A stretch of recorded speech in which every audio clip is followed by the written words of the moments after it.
Assalamualaikum warahmatullahi wabarakatuh. Hai semuanya, di sini kita akan membahas mengenai cross-docking. Sebelumnya, saya akan memperkenalkan anggota kelompok saya terlebih dahulu. Yang pertama, Erika Dwi Agustin, Ilham Syahreza, Sudi Kiroto, Tegar Saputra, dan yang terakhir, Tika Febi Setiani. Pengertian cross-docking. Cross-docking adalah tempat untuk memindahkan barang dari truk secara sementara tanpa disimpan di gudang. Pada gudang ini juga, barang kiriman dari masing-masing daerah disortir dan dipindahkan sesuai dengan alamat pengiriman. Lalu setelah itu, dimasukkan ke dalam truk yang akan jalan ke daerah sesuai alamat tersebut. Pada gudang cross-docking, tidak ada penyimpanan barang berkelanjutan, karena fungsinya gudang tersebut hanya tempat transit sebuah pengiriman barang. Barang yang disimpan tidak boleh dalam waktu yang lama, sehingga biasanya alur barang diterima sampai kembali dikirimkan yaitu sekitar 2-3 jam, atau paling lama 12 jam.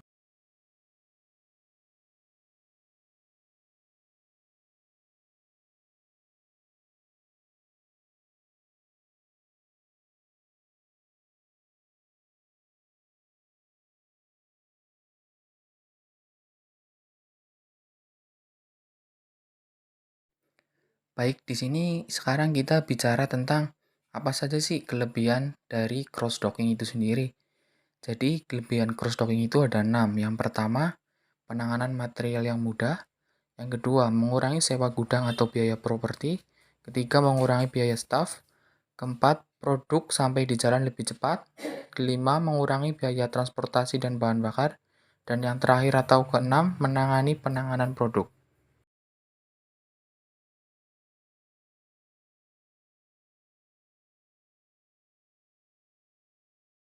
Baik, di sini saya akan menjelaskan kekurangan cross-docking, yaitu yang pertama, lebih banyak investasi dalam modal, yaitu perusahaan dapat menghemat uang untuk biaya tenaga kerja dengan memperkenalkan cross-docking, tetapi dibutuhkan waktu dan biaya untuk menyiapkan struktur terminal.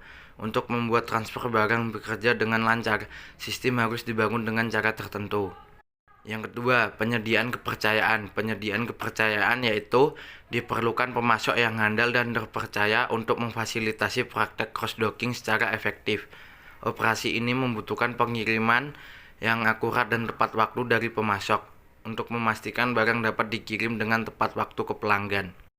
Yang ketiga yaitu operator transportasi. Operator transportasi yaitu cross-docking sangat bergantung pada pengangkut transportasi mengingat barang segera dikirim tanpa disimpan di gudang.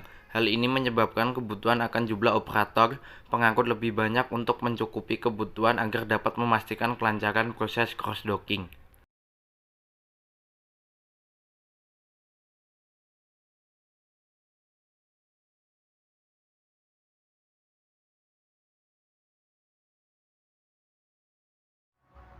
Baik, di sini saya akan menjelaskan yang keempat, yaitu cara pemanfaatan cross-docking agar dapat berjalan dengan baik.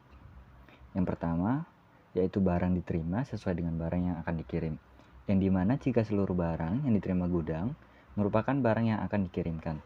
Dengan maksud, barang yang diorder adalah barang yang lagi diterima pada proses goods receiving.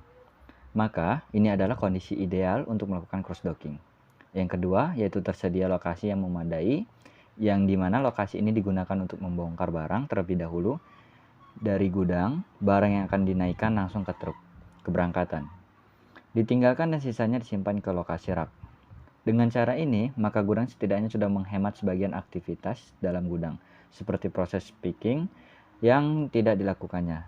Di samping itu juga perlu disiapkan lahan loading docks yang sesuai agar cross-docking dapat berjalan efektif. Yang ketiga, kuantitas jenis barang yang terbatas, yang dimana cross-docking akan semakin efektif jika jenis barang tidak terlalu banyak tetapi dalam kuantitas yang banyak. Yang selanjutnya yaitu jadwal kedatangan truk memiliki selisih sedikit dengan jadwal pemberangkatan atau real time. Untuk mencapai kondisi ini, diperlukan kerjasama yang erat dengan konsumen dan distributor atau prinsipal. Pengaturan jadwal yang sesuai antara kedatangan dan keberangkatan sangat mungkin jika outlets yang dikirimkan tidak terlalu banyak. Selanjutnya, yaitu sesuaikan jenis truk dengan kapasitasnya. Bayangkan, jika truk kedatangan menggunakan tronton dengan kapasitas 20 ton, tetapi truk yang tersedia hanya 2 CDE, akan sulit melakukan cross-docking dengan baik. Penggunaan truk yang sejenis merupakan syarat utama dalam proses cross-docking. Bisa saja gudang diatur untuk satu truk, penerimaan akan dipindahkan kepada 2 atau 3 tujuan dengan 2 atau 3 truk. Yang berbeda, syaratnya adalah barang disiapkan oleh distributor atau prinsipal dalam suatu yang sudah tepat sesuai suatu orderan. Selanjutnya, digital sistem informasi yang terakhir. Jika cross-docking tidak di-manage dengan baik, maka akan banyak hal yang terjadi seperti kehilangan barang, banyak yang tertukar, serta keterlambatan. Oleh karena itu, lebih baik semuanya dapat dioperasikan secara digital, sehingga dapat mengatur mulai dari jadwalnya, pensortiran, hingga jadwal pengiriman kembali dengan menggunakan truk.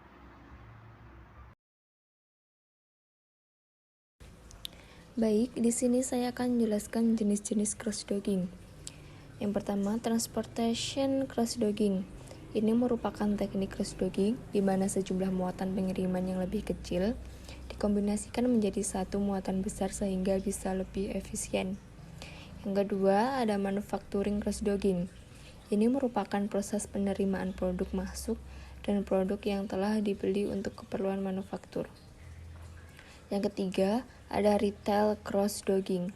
Proses ini melibatkan penerimaan produk dari beberapa vendor yang kemudian digabungkan ke dalam kendaraan pengangkut keluar untuk dikirimkan ke sejumlah toko retail.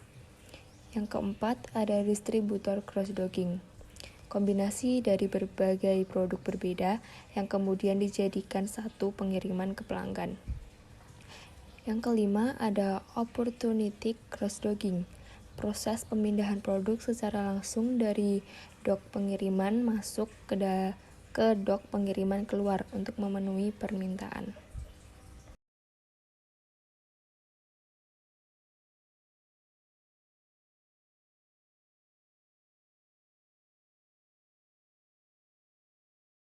Itu tadi penjelasan dari kelompok kami mengenai cross-docking. Terima kasih atas perhatiannya. Ada kurang lebihnya kami mohon maaf sebesar-besarnya. Wassalamualaikum warahmatullahi wabarakatuh.